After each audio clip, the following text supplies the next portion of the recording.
मेरी मम्मी चाहती थी कि पहले कि मैं स्पोर्ट्स में आऊँ, स्पोर्ट्स में ही नहीं कि मार्शल आर्ट में आऊँ। तो मेरे मम्मी चाहते थे कि मतलब सेल्फ डिफेंस के लिए ही हम मुआय थाई सीखें।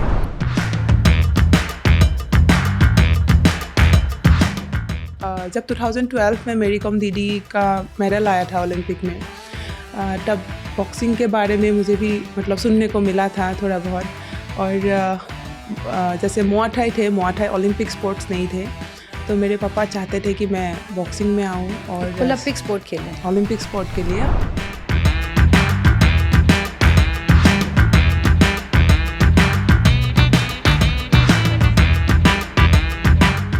मुझे लगता है कि जीत से मैं उतना नहीं सीख पाती हूँ, बल्कि मैं हार से उतना ज़्यादा सीख पाती हूँ। ओलंपिक में भी मेरा फुट फ्रैक्चर था, मैंने वैसे ही खेला। आपने फ्रैक्चर के साथ ही खेला? जी। फिर भी मेडल जीता? जी।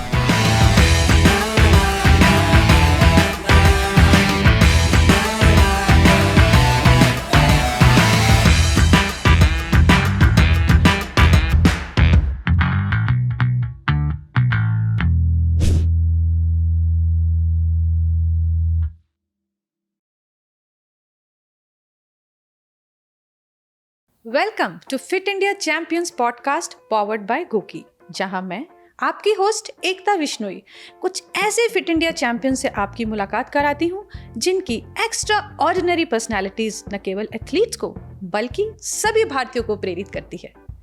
ऐसी ही एक इंस्पिरेशनल पर्सनैलिटीज को आज आपसे मिलवाने जा रही हूं, जिनका आसाम के एक छोटे से गांव से बॉक्सिंग चैंपियन बनने का सफर बहुत ही शानदार रहा है। इन्होंने 2020 टोक्यो ओलंपिक्स में ब्रॉन्ज मेडल जीता और हाल ही में हुए 2023 IBA विमेंस बॉक्सिंग चैंपियनशिप में गोल्ड मेडल और एशियन गेम्स में सिल्वर मेडल जीतकर भारत का झंडा लहराया है। इनको भारत के प्रेस्टिजियस अवार्ड्स जैसे मेजर ध्यानचंद खेल रत्न अवार्ड और अर्जुन अवार्ड जैसे अनेकों अवार्ड से नवाजा गया है। आसाम के गोलाघाट डिस्ट्रिक्ट से आने वाली ये यंग एथलीट इस देश के सभी युवा एथलीट्स के लिए एक यूथ आइकन है, जिन्होंने इतनी कम उम्र में न सिर्फ अपने परिवार का, अपने स्टेट का, बल्कि पूरे भारत का नाम रोशन करके दिखाया है। तो आइए मुलाकात करते हैं बॉक्सिंग चैंपियन लवलीना बोर्गोहेन से। स्वागत है लवलीना आपका फिट इंडिया चैंपियंस पॉडकास्ट में। Thank you. लवलीना, हमने सुना है बचपन में आप मुआय थाई फाइटर थी और किक बॉक्सिंग करती थी। इनफैक्ट आपकी दोनों बहनें भी किक बॉक्सिंग करती हैं, तो ये बॉक्सिंग की तरफ कैसे आपका रुझान हुआ? मेरी मम्मी चाहती थी कि पहले कि मैं स्पोर्ट्स में आऊँ, स्पोर्ट्स में ही नहीं कि मार्शल आर्ट में आऊँ, क्योंकि जैसे हमारा नॉर्थ ईस्ट में थी मैं और गांव में थी, तो हमारे घर में तीनों लड़की थी। तो मेरे मम्मी चाहते थे कि मतलब सेल्फ डिफेंस के लिए ही हम मुआय थाई सीखें। सबसे पहले तो बॉक्सिंग की जो शुरुआत हुई, बॉक्सिंग के बारे में मुझे पता चला मेरे पापा के वजह से। तो पापा बाहर रहते थे और वो संडे के दिन घर आते थे, तो वो एक मिठाई लेके आते थे। उसके पेपर में मोहम्मद अली के बारे में लिखा था। तो तब उन्होंने मोहम्मद अली के बारे में मुझे पढ़ के सुनाया था और सबसे पहले बॉक्सिंग के बारे में मैं तब जानी। और जब 2012 में मेरी कॉम दीदी का मेडल आया था ओलंपिक में, तब बॉक्सिंग के बारे में मुझे भी मतलब सुनने को मिला था थोड़ा बहुत।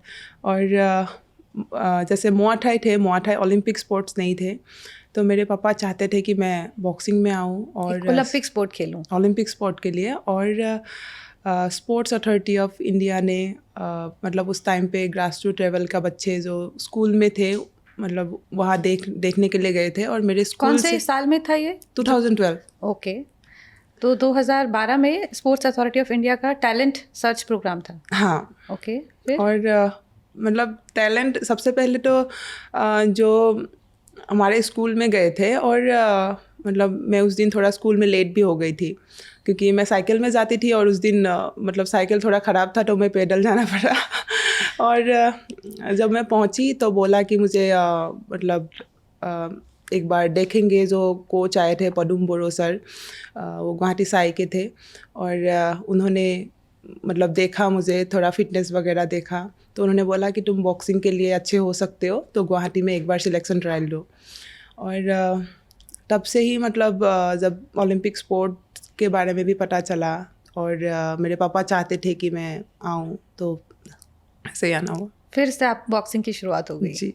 और लेकिन जब किक बॉक्सिंग से आपने बॉक्सिंग में शिफ्ट किया तो थोड़ा तो मुश्किल रहा होगा, क्योंकि लेग्स का यूज़ दोनों में अलग अलग होता है। जी। And I am sure boxing में जब आपने ट्रेनिंग की होगी तो 2-4 किक्स तो लगाई होंगी सामने वाले को भी। तो कैसे खुद को कंडीशन किया आपने?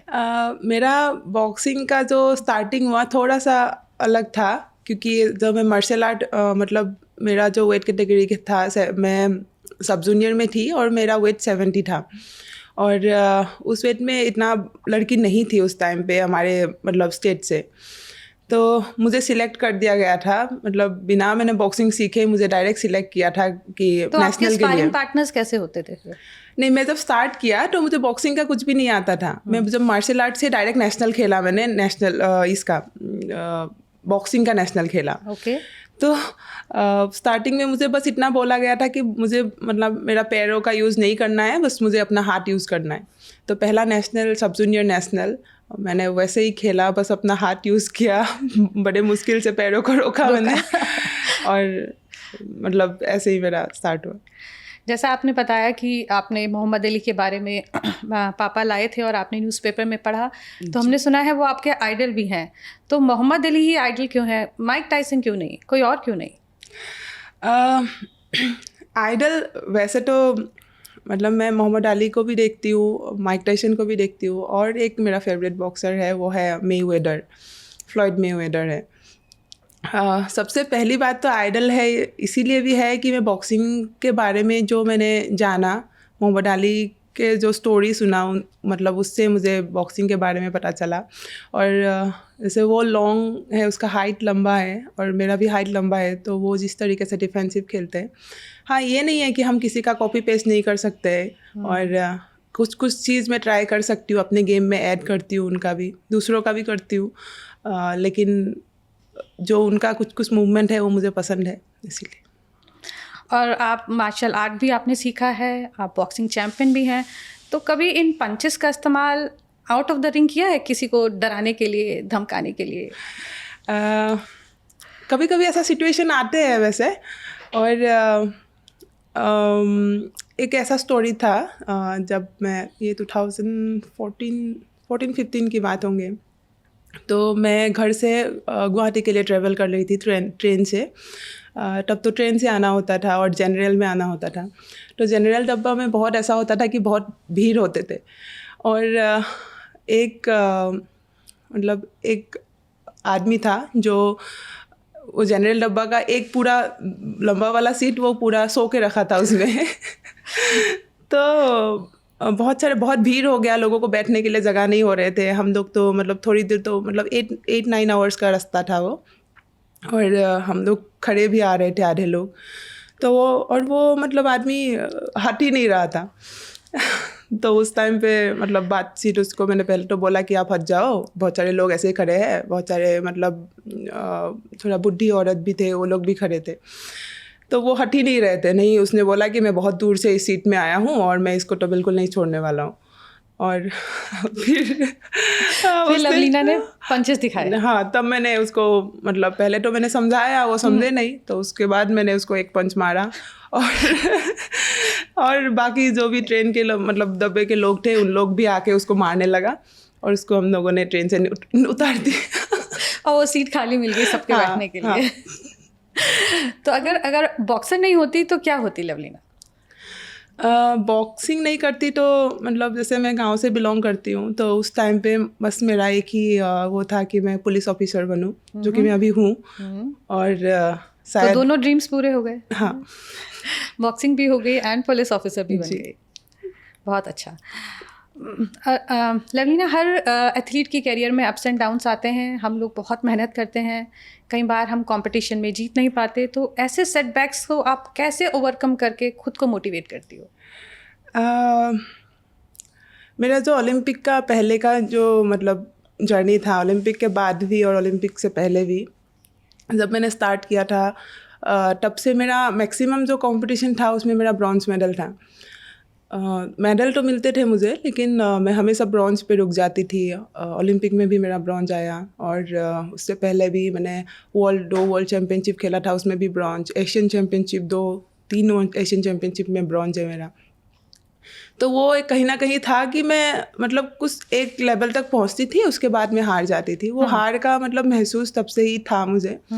और उसके बाद भी बहुत मतलब जो हार होते हैं उससे मुझे बहुत मतलब मुझे लगता है कि जीत से मैं उतना नहीं सीख पाती हूँ, बल्कि मैं हार से उतना ज़्यादा सीख पाती हूँ। कैसे खुद को मोटिवेट किया, कैसे विश्वास था कि मैं कर सकती हूँ? जब मैं हारती थी तब भी मुझे ऐसा लगता था कि मैं जीत सकती थी। तो मैं हमेशा ये कोशिश करती थी कि जो हारती थी मैं, उस हार में मैंने क्या क्या गलत किया, उस चीज़ को मैं बिल्कुल स्टार्टिंग से देखती थी कि मैं क्या क्या गलती किया इसमें। क्योंकि पता नहीं, मुझे अपने अंदर से ये विश्वास होता है कि मैं कुछ भी कर सकती हूँ, और चाहे जितना भी टारगेट हो उसको मैं कर सकती हूँ। और शायद जब मैं हारती हूँ तो मुझे लगता है कि मुझे और एक मौका मिला है कि मुझे अपने जो गलती किया है उसको मैं फिर से देखूँ और उसके ऊपर मैं काम करूँ। बहुत सुंदर। अच्छा, ये बताइए कि कितना घंटे आपका ट्रेनिंग शेड्यूल रहता है, सुबह शाम कैसे रहती है आपकी ट्रेनिंग? एक जो स्पोर्ट्स जो होते हैं ना, सिर्फ ट्रेनिंग ही नहीं होता है मुझे लगता है। जो हम लोग ट्रेनिंग करते हैं सुबह 2 घंटा और शाम को 2 घंटा, लेकिन वो 2 घंटे को करने के लिए हम पूरा दिन मतलब पूरा डिसिप्लिन में रहना पड़ता है। जैसे सुबह उठने से कि हमें सुबह 7 बजे उठना है, उठ के हमें क्या खाना है, कहाँ जाना है, हर एक टाइम का मतलब बिल्कुल सेट रहता है। उसके बीच में हमें अगर बोलते हैं कि 5 मिनट भी टाइम निकालो, वो भी डिफ़िकल्ट हो जाता है। तो हाँ, हम ट्रेनिंग तो सुबह 2 घंटा और शाम को 2 घंटा ही करते हैं। शायद उसमें इतना मतलब तकलीफ नहीं होते होंगे। तो ये बॉक्सिंग की ट्रेनिंग रहती है या इसमें फिटनेस और अलग ट्रेनिंग भी रहती है? सब कुछ रहता है, अलग अलग दिन में अलग अलग ट्रेनिंग रहता है। लेकिन वो ट्रेनिंग को करने के लिए हम पूरा दिन मतलब पूरा उसी में ही लगे रहता है कि थोड़ा अभी सोना है तो 2 घंटा सोना है, अगर नहीं सोएंगे तो इवनिंग को ट्रेनिंग खराब हो जाएगा। तो बहुत एक मतलब डिसिप्लिन में चलना पड़ता है। तो डिसिप्लिन में चलना होगा तो उसमें आपकी डाइट भी बहुत डिसिप्लिन होती होगी। बहुत। सो क्या रहता है आपकी डाइट में, क्या क्या शामिल है? डाइट में वैसे तो नॉर्मली ब्रेकफास्ट को मतलब ज़्यादा अच्छे से खाना होता है। और क्या है ब्रेकफास्ट में, क्या आपका आइटम्स रहते हैं, क्या खाना रहता है ब्रेकफास्ट में? ब्रेकफास्ट में मैं ब्रेड खाती हूँ और कॉर्नफ्लेक्स खाती हूँ, और ऐसे सनफ्लावर सीड्स है उसको देती हूँ, और एक जो नॉर्मल पोर्शन बनाते हैं जैसे इडली हो, डोसा हो, उसको रखती हूँ। और ड्राई फ्रूट्स रहते हैं, तो ऐसे दूध रहता है, जूस रहता है, और मैं खुद से भी कुछ अलग सा मतलब ऐड करके मैं लेती हूँ। ऑमलेट रहता है, बॉयल एग रहता है, ऐसे ही रहता है। और फिर लंच एंड डिनर? जैसे मैं नॉर्थ ईस्ट से हूँ तो राइस ज़्यादा खाती हूँ मैं। तो राइस तो रहता ही है, लंच में भी रहता है और डिनर में भी रहता है मेरा। रोटी नहीं खाती हूँ मैं। कभी कभी खाना हो जाता है, लेकिन ज़्यादा मतलब राइस ही खाती हूँ। और चिकन खाती हूँ, 2 दिन नहीं खाती हूँ, और बाकी मतलब 5 डेज चिकन खाती हूँ। और क्योंकि प्रोटीन के लिए चिकन का इंटेक थोड़ा सा ज़्यादा रहता है, दाल रहता है, और बॉयल वेजिटेबल रहते हैं, सूप रहते हैं, बस। और ऐसी कुछ मिठाई या ऐसा कुछ चीज़ जो ट्रेनिंग के दौरान खाने को नहीं मिलती है? ऐसे मिठाई तो सभी पसंद है मुझे। वैसे रसगुल्ला पसंद है। और ऐसे वैसे तो इतना ऐसा नहीं रहता है, क्योंकि डिसिप्लिन में रहती हूँ। ऐसा लगता है कि मतलब वो डिसिप्लिन ब्रेक हो जाएगा बोल के खाना नहीं होता है इतना। मन तो होता है, लेकिन तो वो जीतने के बाद, कंपटीशन जीतने के बाद खाने को मन करता है। हाँ, जो कंपटीशन वाला पीरियड रहता है मैं बिल्कुल स्वीट बिल्कुल ही अवॉइड करती हूँ। आफ्टर द कंपटीशन क्या है फेवरेट मिठाई? रसगुल्ला। आपके स्पोर्ट में, बॉक्सिंग में काफ़ी इंजरीज भी होती होंगी जी। सो वो इंजरीज से कैसे कम बैक करने के लिए, वो टाइम पे जब हम कम बैक कर रहे हैं और इंजर्ड हैं, तो आप किस तरह से आप अपने को खुद को मोटिवेट करती हो, कैसे कम बैक करती हो? जैसे हर स्पोर्ट्स में ही, जैसे कॉम्बैट स्पोर्ट्स हो उसमें तो ज़्यादा ही मतलब इंजरी ज़्यादा रहता है। जो इंजरी में एक बात ये भी है कि जो ओलंपिक से पहले वाला जर्नी था मेरा, मतलब हर मेजर कंपटीशन में मुझे इंजरी होते थे। ओलंपिक में भी मेरा फुट फ्रैक्चर था, मैंने वैसे ही खेला। आपने फ्रैक्चर के साथ ही खेला? जी। फिर भी मेडल जीता? जी। और वैसे वो तो मतलब आदत सा ही हो गया था। उससे पहले 2 वर्ल्ड चैम्पियनशिप था, उसमें भी मेरा पैरों का ही प्रॉब्लम था और कुछ ना कुछ रहता ही था, मतलब या तो मैं बीमार हो जाऊंगी, वैसा प्रॉब्लम रहता था। उस टाइम पे बहुत डिफ़िकल्ट होता था कि खुद को मोटिवेट करके फिर से मतलब स्टार्ट करे। ओलंपिक से पहले जो मेरा इंजरी हुआ था फुट का, उसमें तो मतलब ऐसा हो गया था, ओलंपिक के लिए 1 ही महीना था और मेरा इंजरी हो गया, तो खड़ा होना भी मुश्किल हो रहा था। तो कैसे वो आया, कैसे मेंटल टफनेस आया आपको वो कि मैं फिर भी खेल सकती हूँ इस इंजरी के बावजूद भी? वो इंजरी शायद और भी ज़्यादा टफ बना दिया कि अभी तो जीतना ही है बस। ओलंपिक्स के बाद लवलीना, ऐसा कुछ समय था 2 साल जब आप मैचेस नहीं जीत रही थी। सो वो टाइम पे आपने खुद को कैसे मेंटली स्ट्रांग रखा? क्या किया आपने? मेडिटेशन किया कि किस तरह से आपने खुद को मोटिवेट करती रही कि नहीं, एक दिन मैं ट्रेनिंग करूँगी और एक दिन मैं ज़रूर जीतूँगी? कभी कभी ये होता है, मैंने यही बोला कि पहले मैं सोचती थी कि मतलब हर एक चीज़ मेहनत से भी होते हैं, बल्कि साइकोलॉजी बहुत उसमें ये होता है, हमारा माइंड कैसे काम करते हैं हमें नहीं पता होता है। हम कभी ओवर कॉन्फिडेंट हो जाते थे, कभी बिल्कुल लो हो जाते हैं। तो उस टाइम पे मेडिटेशन बहुत ज़्यादा काम करते हैं। और सबसे बड़ी बात, आप रोज़ मेडिटेशन करती हैं? हाँ, मैं मेडिटेशन करती हूँ, मैं पूजा करती हूँ, मैं माँ दुर्गा को मानती हूँ। तो मुझे लगता है कि मुझे प्रे करके ज़्यादा शांति मिलता है और मेडिटेशन से मुझे बहुत ज़्यादा फ़ायदा हुआ, क्योंकि मैं अपने आप को काम रख पाती हूँ और शांत रखती हूँ उससे, और जो कंपटीशन में भी होता है उसका रिजल्ट अच्छा आता है। तो क्या है मेडिटेशन? बहुत सारी मेडिटेशन टेक्निक्स हैं, आप क्या मेडिटेशन टेक्निक फॉलो करती हैं? फोकस के ऊपर करती हूँ मैं। और एक चीज़, जैसे मुझे लगता है कि हम एक टाइम पे बहुत सारा चीज़ों के ऊपर फोकस नहीं कर पाते, तो अगर हम एक चीज़ पे फोकस करेंगे तो फिर उसका रिजल्ट ज़्यादा अच्छा आएगा, और उस चीज़ को जितना पॉजिटिवली लेंगे और भी ज़्यादा अच्छा होगा। और मैंने 2-3 चीज़ बस चेंज किया कि मैं पॉजिटिव रहना शुरू किया, और मेडिटेशन करके बस जो भी होगा भगवान देखेगा, बाकी मुझे अपना काम करना है, बस इतना सोचने जब लगे। Thoughts becomes destiny, so always think positive. Yes. अब आप 2024 पेरिस ओलंपिक्स के लिए तैयारी कर रही हैं, तो कैसी चल रही है आपकी तैयारी? तैयारी अच्छी चल रही है। जो कुछ भी मैंने मतलब जो लास्ट के ईयर में सीखा, उन सब को, जो मेरा गलतियाँ थी उसके ऊपर अभी देख के काम कर रही हूँ। और मतलब जैसे ओलंपिक का जो एक्सपीरियंस था उसने भी बहुत कुछ सिखाया मुझे। उसके बाद नेक्स्ट वर्ल्ड चैम्पियनशिप, उसके बाद मैं 2 कंपटीशन हारी भी, उस सब से बहुत कुछ सीखी, और अभी लगता है कि वो जो कमियां था उसके ऊपर काम कर रही हूँ, देखती हूँ क्या होता है। ओलंपिक मेडल के अलावा क्या है जो लवलीना को पाना है इस जीवन में? ओलंपिक के बाद मतलब बाद का जो मेरा ये है कि शायद मैं नेक्स्ट ओलंपिक के बाद का मेरा पता नहीं कि बॉक्सिंग में मैं रहूँगी कि नहीं रहूँगी। मेन टारगेट तो अभी पेरिस का ही है। मेरा जो एम है वो है कि मुझे मतलब जो गरीब लोग हैं उनके लिए मैं कुछ करना चाहती हूँ, और ओलंपिक के बाद शायद मैं इसके ऊपर काम क्या करना चाहती हैं उनके लिए? उनको बॉक्सिंग सिखाना है कि मतलब कुछ तो सोचा होगा? एक तो स्पोर्ट्स का सोचा है। स्पोर्ट्स से तो जैसे स्पोर्ट्स एक ऐसा जरिया है, जैसे कुछ गांव होते हैं हमारे असम में ही हो या नॉर्थ ईस्ट में, बहुत सारे ऐसे गांव हैं, वहाँ से मतलब इतनी जल्दी निकल के आना पॉसिबल नहीं है। बच्चे वहाँ पे मतलब किसी भी फील्ड में मतलब वो अगर अच्छा भी करे, पढ़ाई में भी अच्छा हो, ना उतना अच्छा स्कूल है, ना उनका पढ़ाई इतना अच्छा हो सकता है, लेकिन स्पोर्ट्स ऐसा जरिया है। जैसे मैं जिस गाँव से निकल के आई थी वहाँ पे बिल्कुल कोई नहीं जानते थे उस जगह को, हमारा रास्ता भी नहीं था। तो लेकिन मैं निकलने के बाद वो जगह इतना चेंज हुआ, रास्ता बना, पानी आया, सब कुछ हुआ वो गांव में। तो एक स्पोर्ट्स ऐसा जरिया है कि मैं ऐसे गांव से बच्चे निकालूं, और वो गांव का भी डेवलप होगा, बच्चों का भी डेवलप होगा, और जैसे बहुत सारे रास्ते में लोग रहते हैं, उन लोगों को मैं काम दूँ कि वो लोग मतलब अपनी लाइफ में सेट हो पाए। बहुत सुंदर विचार हैं लवलीना आपके।